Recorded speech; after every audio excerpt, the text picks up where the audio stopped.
كما صليت على إبراهيم وعلى آل إبراهيم إنك حميد مجيد.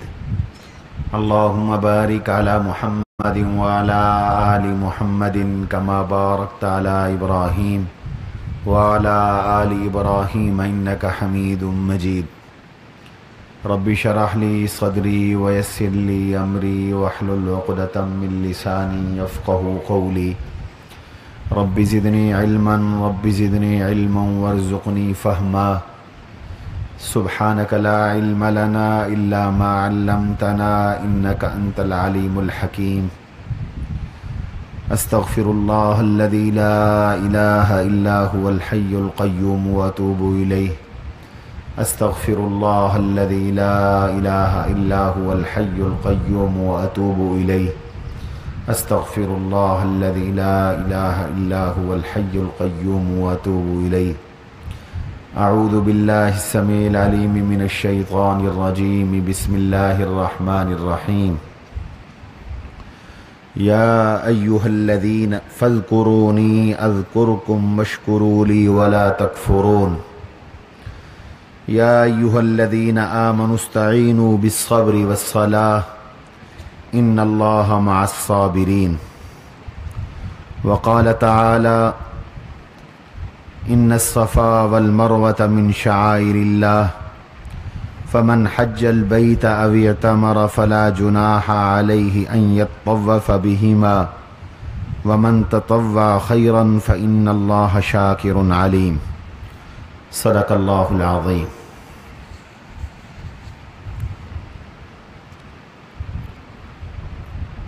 گرامی قدر، واجب الاحترام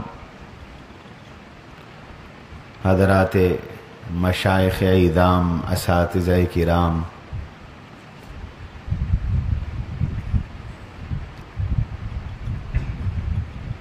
عزیز طلباء کرام اور دیگر سامعین، معلمات اور طالبات،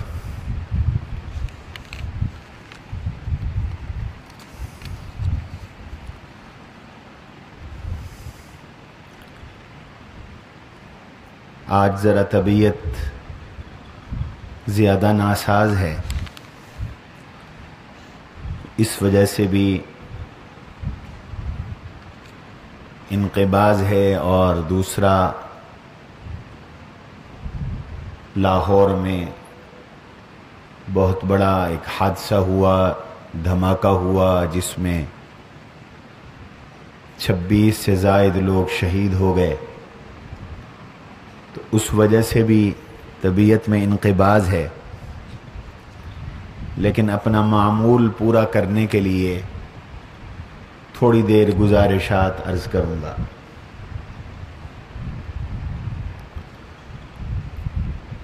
قرآن کریم تمام انسانوں کی کامیابی، فلاح، دنیا اور آخرت کی کامرانیوں کا سب سے بہترین نسخہ ہے.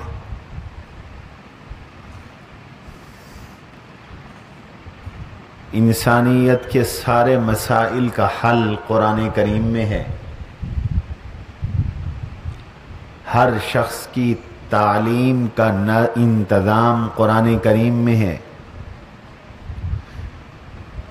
ہر انسان کی تربیت کا نظام بھی قرآن کریم میں ہے. اللہ تعالیٰ غریق رحمت فرمائے اور جزائے خیر دے امت کے اکابرین کو، مفسرین کو، جنہوں نے قرآن کریم میں سے موتی نکال نکال کر ہم سب کے سامنے پیش کر دی.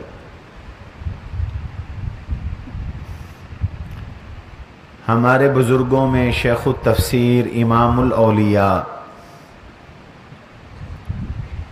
حضرت مولانا احمد علی لاہوری رحمۃ اللہ تعالی علیہ کا نام آپ نے سنا ہوگا. یہ ہمارے قریب کے بزرگوں میں سے ہیں. قرآن کریم کا ایک خاص ذوق تھا. حضرت کی تفسیر بھی چھپی ہوئی ہے، ترجمہ بھی چھپا ہوا ہے، مختصر تفسیر ہے.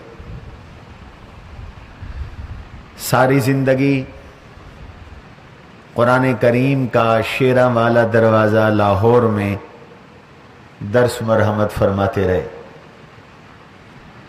اور قرآن سے عجیب عجیب اسرار اور رموز نکال نکال کر امت کے سامنے پیش کرتے رہے.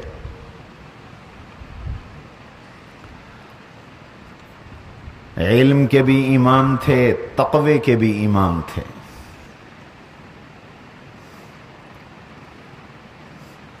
روحانیت کے اعلیٰ مرتبے پر فائز تھے. تقوی کا عالم یہ تھا کہ اپنے اختیار کے ساتھ تو کبھی بھی حرام نہیں کھایا، غیر اختیاری طور پر بھی حرام کھانے سے اللہ نے انہیں محفوظ فرما لیا تھا. ان کی یہ کرامت بہت مشہور ہے، بہت معروف ہے، حد تواتر کو پہنچی ہوئی ہے. اتنے واقعات ہیں ہر علاقے کے کہ ان کو شمار نہیں کیا جا سکتا.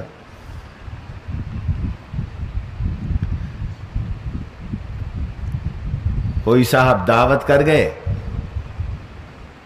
حضرت تشریف لے گئے، کھانا سامنے آیا، حضرت نے کھانے سے انکار فرما دیا. میزبان بڑا پریشان، فرمایا مجھے اسے حرام کی بو آ رہی ہے. میزبان نے تحقیق کی تو پتہ چلا کہ گھر والوں نے پڑوسی کے گھر سے کوئی چیز منگوائی تھی اور پڑوسن سے جب تحقیق کی تو وہ اس کی اپنی نہیں تھی، واقعتاً وہ حرام کی تھی. اور تو اور حضرت کا یہ معمول تھا کہ کسی بے نمازی کے ہاتھ کی بنی ہوئی روٹی بھی نہیں کھاتے تھے، بنا ہوا کھانا بھی نہیں کھاتے تھے. تقوی کا یہ عالم تھا اور اندازہ ہو جاتا تھا حضرت کو کہ یہ کھانا کسی نمازی کا بنا ہوا ہے یا بے نمازی کا بنا ہوا ہے. آپ اندازہ لگائیں کہ ان لوگوں کا کیا مقام ہوگا، کیا مرتبہ ہوگا. ہمارے حضرت مولانا محمد امین صفتر اکاڑوی رحمۃ اللہ تعالی علیہ نے واقعہ بیان فرمایا. فرماتے ہیں کہ میں اکاڑا میں سکول ٹیچر تھا، لاہور کے قریب ہے اکاڑا. تو ہمیں کسی نے یہ بتایا کہ یہ لاہور میں ایک بزرگ ہیں، انہیں حلال اور حرام کا پتہ چل جاتا ہے. ہم سکول میں بہت کافی سارے ٹیچر بیٹھے تھے تو کسی نے یہ بات بتائی تو اسی وقت مشورہ ہوا اور یہ طے ہوا کہ چلو لاہور چلتے ہیں، چل کر امتحان لیتے ہیں، دیکھتے ہیں انہیں حلال حرام کا پتہ چلتا ہے کہ نہیں چلتا. لاہور پہنچ گئے. ہمارے رفقا کے میں سے بعض کے پاس صحیح پیسے تھے اور بعض پیسے ناجائز تھے، رشوت کے ہوتے ہیں، سود کے ہوتے ہیں، جوئے کے ہوتے ہیں. بعض لوگ پیسہ سود کے لیے رکھ دیتے ہیں، بینک میں لوگوں کو دے دیتے ہیں. دونوں طرح کی رقمیں تھیں. فرماتے ہیں کہ ہم نے ان پیسوں کے ساتھ الگ الگ پھل خرید لیے ہدیے کے لیے اور نشان بھی اپنے ذہن میں لگا دیے کہ یہ پھل حلال کے پیسوں کے ہیں اور یہ پھل حرام کے پیسوں کے. ہم زیارت اور خدمت کے لیے پہنچ گئے اور وہاں جب پہنچے تو رش تھا. حضرت کے پاس تو ایک حلقہ لگا رہتا تھا اور پورے ملک سے لوگ آتے تھے، رش تھا. تو نمبر وائز، نمبر وار اضلاع کے نام سے لوگوں کو بلا کر ملاقات کروائی جاتی تھی. فرماتے ہیں کہ اس وقت اکاڑے کا ضلع لاہور تھا تو لاہور کا نمبر آ گیا، لاہور والے آ جائیں، تو کہتے ہیں ہم حاضر ہو گئے، مصافحہ کیا، سلام کیا، اور خدمت میں، حضرت کی خدمت میں وہ پھل پیش کیے، حضرت یہ آپ کے لیے ہدیہ ہے۔ جیسے بڑوں کے پاس آداب میں سے ہے جب آدمی جائے تو وہ ہدیہ لے کے جائے، حضرت نے وہ پھل دیکھے، مسکرائے اور پھل الگ الگ کر کے رکھ دیے اور فرمایا یہ حلال کے پیسوں کے ہیں، یہ حرام کے پیسوں کے۔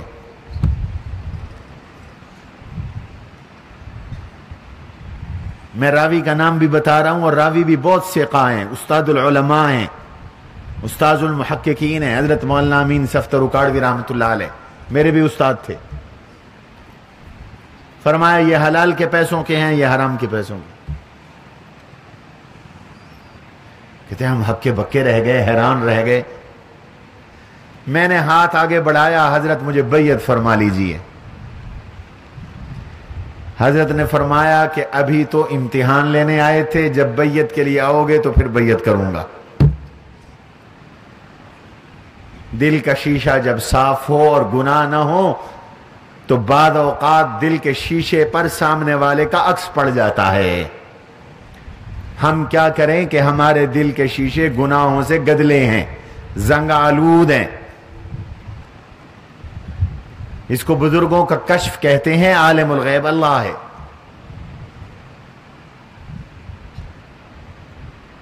سب ساتھی چلے گئے، میں وہیں رک گیا، اور پھر میں دوبارہ حاضر ہوا اور حضرت کے ہاتھ پر بیعت کیا، تو اس بیعت کا یہ اثر ہوا کہ ماسٹر محمد امین سے استاذ المحققین علامہ محمد امین صفتر رحمۃ اللہ علیہ بن گئے۔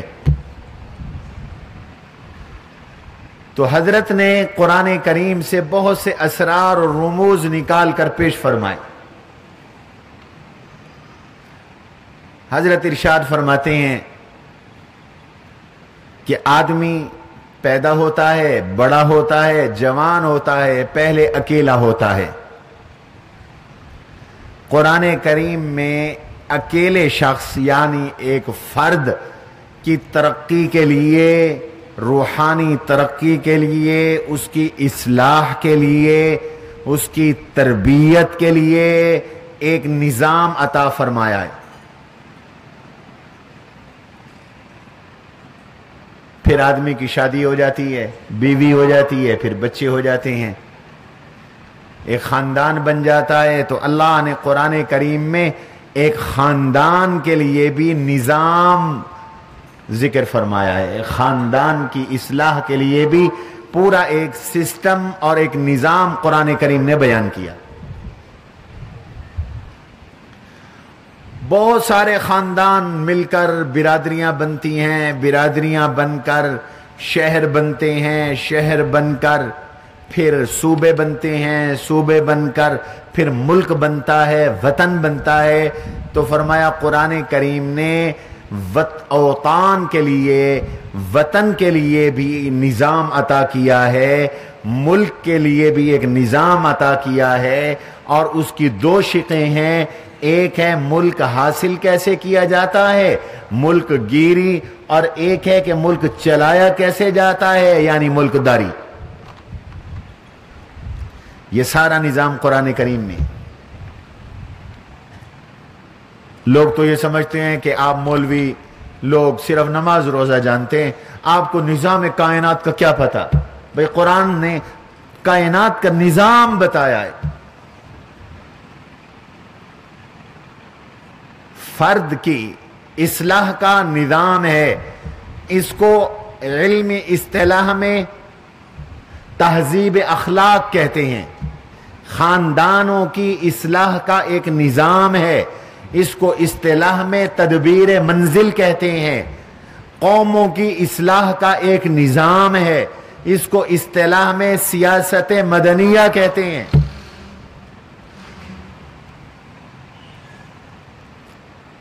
ایک فرد کی اصلاح کے لیے کیا چیزیں ضروری ہیں؟ میں نے جو آیات آپ کے سامنے تلاوت کی، قرآن کریم نے ایک فرد کی اصلاح کا نظام ان آیات میں ذکر فرمائے۔ آپ سب حصول علم میں لگے ہوئے ہیں، اکثر غیر شادی شدہ ہیں، فرد ہیں، تو ایک فرد کی ترقی کے لیے، اس کی کامیابی کے لیے کیا اصول ہیں، اس کی روحانی تربیت کا کیا نظام ہے، قرآن کریم نے 5 اصول ذکر فرمائے۔ ہر فرد کو، ہر شخص کو 5 کام کرنے چاہیے۔ آپ بھی اگر ایک کامیاب عالم بننا چاہتے ہیں، کامیاب انسان بننا چاہتے ہیں، کامیاب فرد بننا چاہتے ہیں، کامیاب زندگی گزارنا چاہتے ہیں، تو یہ 5 کام کریں۔ وہ 5 کام کیا ہیں؟ فَاذْكُرُونِي نمبر 1، فَاذْكُرُونِي أَذْكُرُكُمْ، یہ 1 نمبر ذکر۔ وَاشْكُرُوا لِي وَلَا تَكْفُرُونَ، دوسرا نمبر شکر۔ یا ایھا الذین آمنوا استعینوا بالصبر والصلاۃ، صبر تیسرا نمبر، ذکر پہلا نمبر، شکر دوسرا نمبر، صبر تیسرا نمبر۔ اور اذا سالک عبادی عنی فانی قریب اجیب دعوت الداعی اذا دعانی فلیستجیبوا لی ولیؤمنوا بی لعلہم یرشدون، دعا چوتھا نمبر۔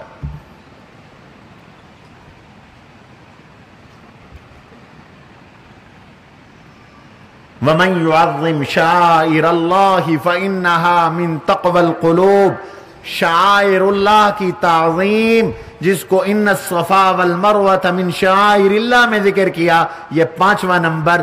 فرمایا یہ 5 چیزیں نصاب ہیں ایک فرد کی کامیابی کا، ایک شخصیت کی کامیابی کا، جو قرآن کریم نے بیان کیے، قرآن کریم نے ذکر کیے، یہ نصاب ہیں۔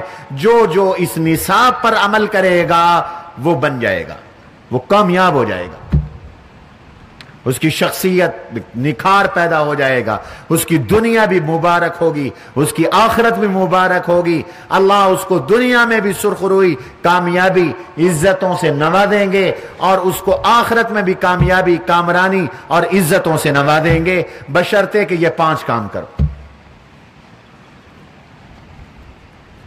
پہلا کام ذکر۔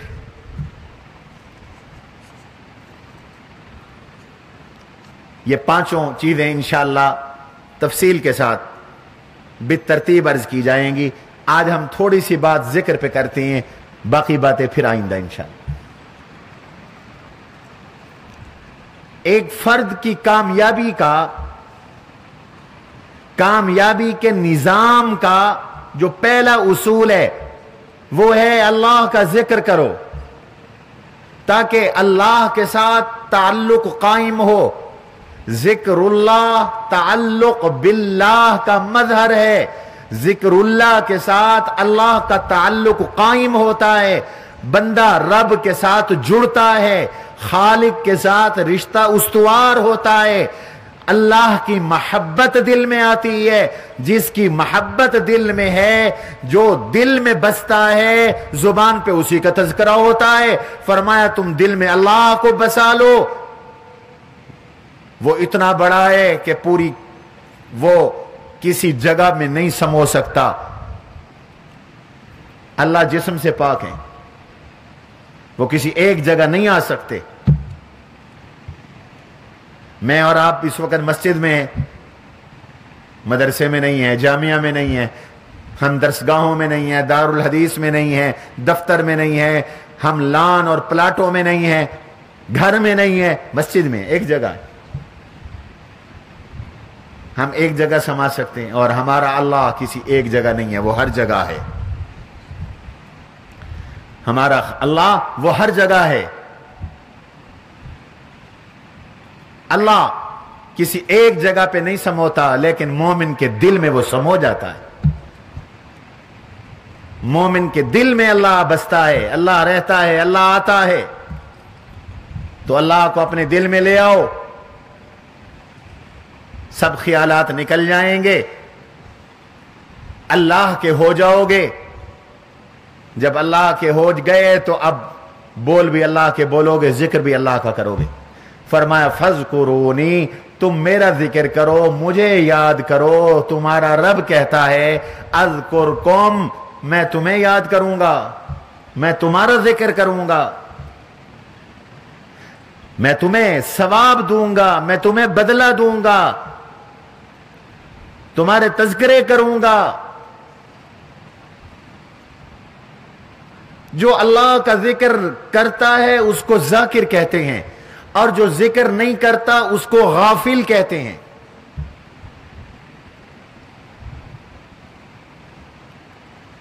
اور اللہ کے ذکر کی بڑی برکتیں۔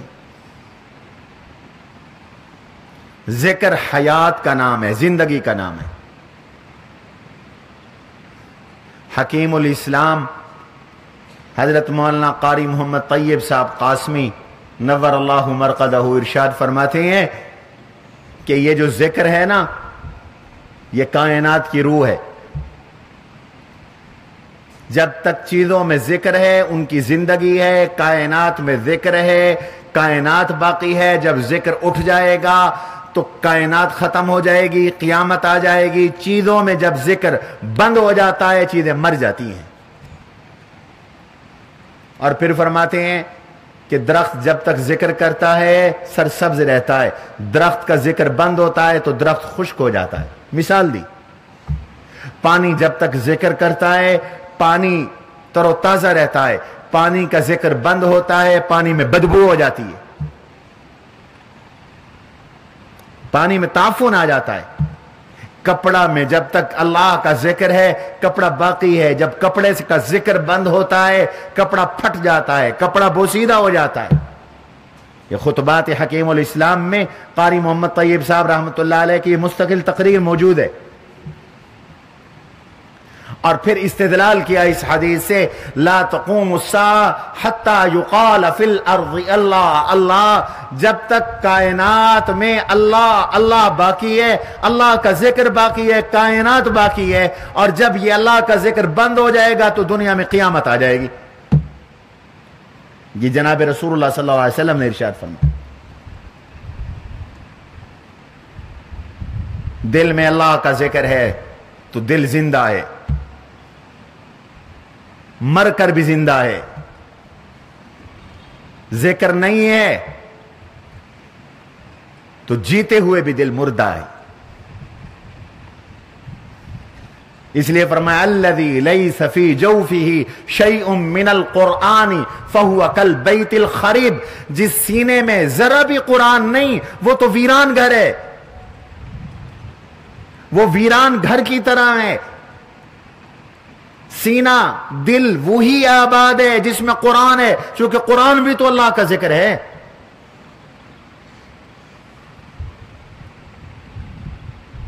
ہر مومن کے لیے لازم ہے اللہ کا ذکر۔ یا ایھا الذین آمنوا اذکروا اللہ ذکرا کثیرا وسبحوہ، رب کہتا ہے ایمان والو اللہ کا ذکر کرو، کثرت کے ساتھ کرو، اللہ کی تسبیح کرو، صبح کرو شام کرو۔ یہ قرآن کریم میں اللہ نے حکم دیا۔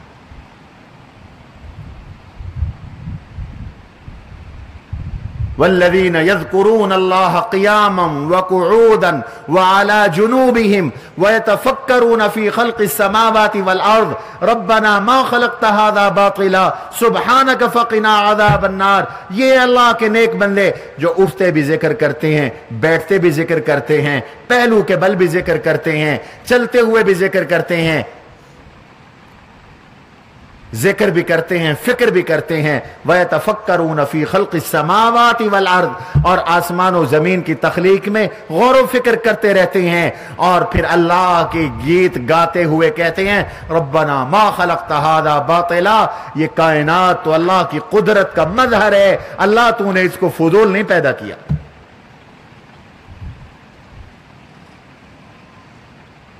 جتنا ذکر کثرت کے ساتھ ہوگا اتنا ایمان مضبوط ہوگا، اتنا اللہ کی محبت آئے گی، اتنا اللہ کا عشق آئے گا، اتنا اللہ سے تعلق مضبوط ہوگا، اتنا اللہ کے قریب ہو جاؤ گے، اتنا شخصیت میں کمال پیدا ہوگا، اتنا دنیا میں نکھار پیدا ہوگا، اتنا ہی قبر روشن ہوگی، اتنی ہی آخرت بنے گی اس ذکر کی برکت سے۔ اب سوال یہ ہے کہ طالب علم ذکر کیسے کریں؟ ذکر کی بھی انواع ہیں، اقسام ہیں۔ ہم ہر جمعے نماز جمعہ کے بعد بھی اپنا اپنا ذکر کرتے ہیں، یہ بھی ذکر ہے۔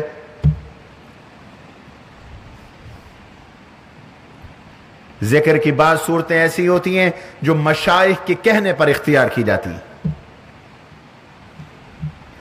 ذکر کی ایک صورت یہ ہے کہ جو ہر کسی کے لیے ہے۔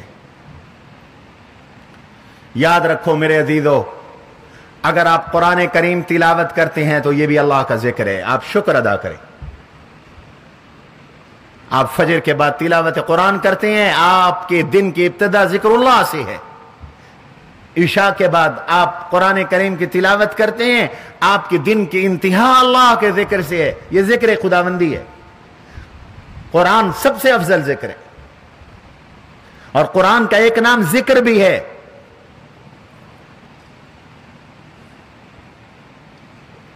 جو قرآن پڑھتا ہے وہ ذکر کرتا ہے، جو حدیث کی تلاوت کرتا ہے وہ بھی ذکر کرتا ہے۔ اور سنو طالب علموں، سنو ایک بات، آج کان کھول کے سن لو، جتنے وظیفے ہیں، تسبیحات ہیں، ان کا درجہ بعد میں ہے، قرآن کریم کی تلاوت کا درجہ پہلے ہے۔ ان کی تاثیر کم ہے، قرآن کی تلاوت کی تاثیر زیادہ ہے۔ ان کا اجر و ثواب کم ہے، قرآن کریم کی تلاوت کا اجر و ثواب زیادہ ہے۔ اس لیے اللہ کا جو قرب قرآن کی تلاوت سے نصیب ہوتا ہے وہ باقی کسی وظیفے سے وہ اتنا قرب نصیب نہیں ہوتا۔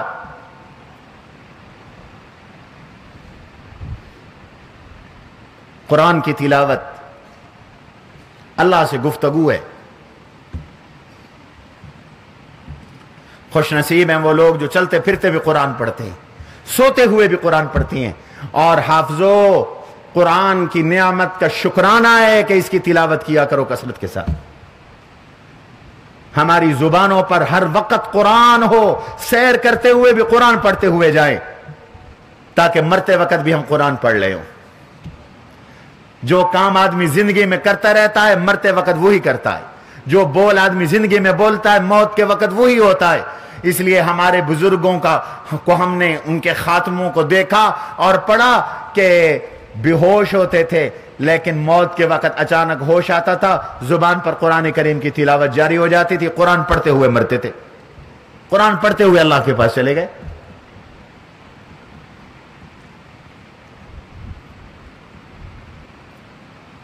قرآن کریم کی تلاوت اللہ کا ذکر ہے، جتنی کثرت سے کرو گے اتنا کثرت سے ذکر کرو گے، اتنا قرب خداوندی نصیب ہوگا، اتنا اجر و ثواب ملے گا، اتنے روحانی درجے بلند ہوں گے، اتنی روحانیت نصیب ہوگی۔ یہ تو ہماری روحانیت برباد ہو جاتی ہے جب ہم قرآن پڑھتے ہیں اور ساتھ جھوٹ بولتے ہیں، قرآن پڑھتے ہیں ساتھ نماز چھوڑتے ہیں، قرآن پڑھتے ہیں ساتھ غیبت کرتے ہیں، قرآن پڑھتے ہیں ساتھ طہارت نہیں اختیار کرتے، قرآن پڑھتے ہیں ساتھ بدنظریاں ہم کرتے ہیں، تو وہ قرآن کی جو تاثیر ہے، جو روحانی ترقی ہوتی ہے، وہ ساری کی ساری ختم ہو کر رہ جاتی۔ اگر احتیاطیں ہوں اور زندگی تقوی والی ہو تو آپ یقین کریں کہ قرآن پڑھتے پڑھتے آدمی ولایت کے اعلیٰ مقام تک پہنچ جاتا ہے، اعلیٰ درجے تک پہنچ جاتا ہے۔ حدیث کی تلاوت کرنے والے اور حدیث پڑھانے والے اور حدیث پڑھنے والے ہمارے شیخ الاسلام، شیخ العرب والعجم، حضرت اقدس مولانا سید حسین احمد مدنی نور اللہ مرقدہ ارشاد فرماتے ہیں کہ بہت سے لوگوں کو اللہ نے روحانی کمال عطا فرمایا حدیث کی برکت سے، اور ان کے اکابر نے ان کو اجازتیں صرف اسی عمل پر مرحمت فرما دی کہ وہ سارا دن حضور کی حدیثیں پڑھاتے ہیں، اور حضور کی حدیث پڑھتے ہیں، اور جب حدیثیں پڑھاتے ہیں بار بار رحمت عالم صلی اللہ علیہ وسلم کا اسم گرامی آتا ہے، درود پاک پڑھتے ہیں، اور حضور کے بول، اللہ کے نبی کے ارشادات، اللہ کے نبی کے فرامین، اللہ کے نبی کے افعال و اعمال اور تقریرات کی نقل، ان کو آگے نقل کرنا، یہ اتنا بڑا اللہ کا ذکر ہے، اور اس سے بڑی بڑی ترقیات پیدا ہوتی ہیں کہ جو برسہ برس کے مجاہدوں سے پیدا نہیں ہوتی۔ حدیث رسول کے ساتھ کی تعلیم اور تدریس کے ساتھ بڑا روحانی کمال حاصل ہوتا ہے۔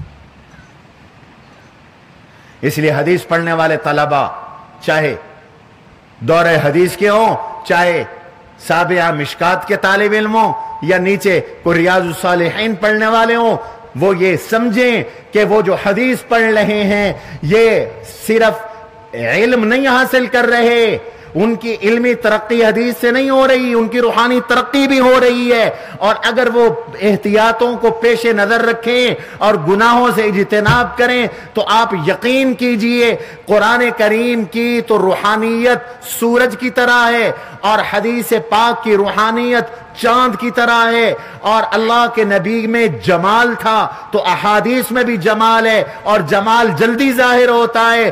اس لیے تجربہ ہے کہ حدیث پڑھ کر آدمی جب اخلاص کے ساتھ دعا مانگتا ہے یا خواہش کرتا ہے، اللہ فوراً عطا فرما دیتے ہیں، فوراً قبول فرما لیتے ہیں۔ آپ اس کا تجربہ کر لیں، باوضو رہیں، تقوی طہارت کا التزام کریں دورے والے سال، اور حدیث کی تلاوت کریں، جو دل میں خواہش پیدا ہوگی اللہ نقد آپ کو عطا کریں۔ یہ تو بارہا کا تجربہ ہے، اللہ نقد عطا فرمائیں گے۔ یہ بھی ذکر ہے، اور ذکر کی بہترین صورت طلباء کے لیے ذکر کرنا ہے نا، اور ذکر بہت ضروری چیز ہے۔ مثل الذي يذكر ربه والذي لا يذكر ربه كمثل الحي والميت، میرے آقا فرماتے ہیں جو ذکر کرتا ہے وہ زندہ ہے، جو ذکر نہیں کرتا وہ مردہ ہے۔ یہ حدیث میں آیا، وہ مردوں کی طرح ہے۔ اب طلباء کے لیے، عام آدمی کے لیے ذکر کی کیا صورت ہے؟ ہر موقع پر جو دعا جناب رسول اللہ صلی اللہ علیہ وسلم نے تعلیم فرمائی وہ دعا پڑھ لو تو یہ بھی ذکر ہے۔ آپ نے ذکر کیا، مثلا آپ مسجد میں داخل ہوئے، اور مسجد میں داخل ہوتے ہوئے آپ نے کیا دعا پڑھی؟ اونچی آواز سے اور اونچی آواز سے، اللہم افتح لی ابواب رحمتک۔ آپ ذکر کرتے ہوئے مسجد میں آئے ہیں، مسجد سے جاتے ہوئے آپ نے دعا پڑھ لی، بایاں پاؤں پہلے رکھا اور دعا پڑھ لی، اللہم اسألوک من فضلک ورحمتک۔ آپ نے دعا پڑھ لی، آپ نے ذکر کر لیا۔ آپ کھانا کھانے لگے، آپ نے دائیں ہاتھ کے ساتھ ہاتھ دھو کے کھانا کھایا، بسم اللہ پڑھ لی۔ جتنی دیر آپ کھانا کھا رہے ہیں آپ ذکر کر رہے ہیں۔ آپ کھانے سے فارغ ہوئے اور آپ نے الحمدللہ الذی اطعمنی وسقانی واروانی وجعلنی من المسلمین کہہ دیا، آپ نے اللہ کا ذکر کیا۔ آپ قضاء حاجت کرنے کے لیے گئے، بیت الخلاء جانے سے پہلے آپ نے پڑھ لیا، اللہم انی اعوذ بک من الخبث والخبائث۔ آپ نے ذکر کر لیا۔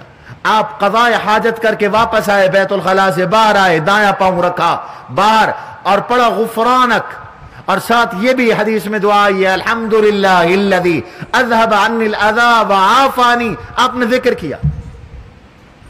شعبہ حفظ میں بچوں کو یہ دعائیں یاد کروائی جاتی ہیں، اور اساتذہ مزید اہتمام فرمائیں ان ادعیہ کے یاد کرانے۔ ہر موقع کی دعا یاد ہونی چاہیے، اور دعا یاد کیسے ہوگی؟ جب عمل ہوگا۔ سوتے ہوئے دعا پڑھیں، دودھ پیتے ہوئے دعا پڑھیں، بازار میں جاتے ہوئے دعا پڑھیں، گھر میں داخل ہوتے ہوئے دعا پڑھیں، گھر سے نکلتے ہوئے دعا پڑھیں، سفر پہ جاتے ہوئے دعا کریں، سواری پہ بیٹھتے ہوئے دعا پڑھیں، گھر واپس آئیں تو واپس پہنچنے کی دعا پڑھیں۔ یہ ساری ادعیہ منقول ہے۔ فرض نماز کے بعد دعائیں قبول ہوتی ہیں، فرض نماز کے اندر دعائیں قبول ہوتی ہیں، معصور دعائیں پڑھیں جو حضور صلی اللہ علیہ وسلم سے منقول دعائیں۔ فرض نماز کے بعد دعا مانگیں، یہ سب ادعیہ ہے۔ یہ دعا مستقل ایک نمبر ہے، اس نصاب کا ایک اصول ہے، آگے چل کر عرض کریں گے۔ اللہ سے مانگنا، یہ موقع بموقع کی ادعیہ پڑھ لینا بھی اللہ کا ذکر ہے، آتے جاتے پڑھتے رہے۔ استغفار بھی ذکر ہے، آپ اپنے کمرے سے نکل کر چل کر مسجد آ رہے ہیں، آتے آپ 20-30 دفعہ استغفر اللہ پڑھ سکتے ہیں، آپ ذکر کر رہے ہیں، یہ اب اللہ کا ذکر کر رہے ہیں۔ شیطان آپ کو بھلوائے گا، آپ کے ساتھ ایک بندہ لگائے گا جو آپ کو چھیڑے گا، گپاسنگ کرے گا آپ کے ساتھ، لیکن آپ اگر اس سے پہلو تہی کر کے اپنا وقت قیمتی بنائیں اور آتے جاتے تیسرا کلمہ پڑھتے جائیں، ذکر ہے۔ سبحان اللہ، الحمدللہ، اللہ اکبر، لا الہ الا اللہ، 100 دفعہ پڑھ لو، ہزاروں نیکیاں جمع ہو جاتی ہیں۔ یہ سب اللہ کے ذکر ہیں۔ تلاوت قرآن ذکر اللہ، حدیث پڑھنا ذکر اللہ، ان دعاؤں کا پڑھنا ذکر اللہ، اور افضل الذکر لا الہ الا اللہ، کلمہ طیبہ پڑھنا، یہ بھی اللہ کا ذکر ہے۔ ہمارے بزرگ طلباء کو لمبے چوڑے وظیفے نہیں بتاتے تھے، فرماتے تھے طالب علم کا یہی وظیفہ ہے کہ وہ اپنے علم کی طرف توجہ کرے، وہ محنت کرے، پڑھے۔ آپ کو تکرار پر بھی ذکر کا ثواب ملتا ہے، آپ کو مطالعے پر مراقبے کا ثواب ملتا ہے۔ اضافی وقت لگانے کی آپ کو ضرورت نہیں، آپ وہ وقت سارا علم پر لگائیں، لیکن یہ جو باتیں میں بتا رہا ہوں ان کے اوپر عمل کرتے رہیں۔ تو پہلا نصاب کا پہلا اصول ہے تربیت کا نصاب، جو اللہ نے قرآن میں میرے اور آپ کے لیے ذکر کیا، ایک فرد کے لیے ذکر کیا، فَاذْكُرُونِي أَذْكُرْكُمْ، اللہ کا ذکر کرو اور کثرت کے ساتھ کرو۔ اللہ تبارک و تعالی ہم سب کو اس کی توفیق نصیب فرمائے۔ اس کی نیت کر لے، سارے کر لے نیت، اللہ سب کو توفیق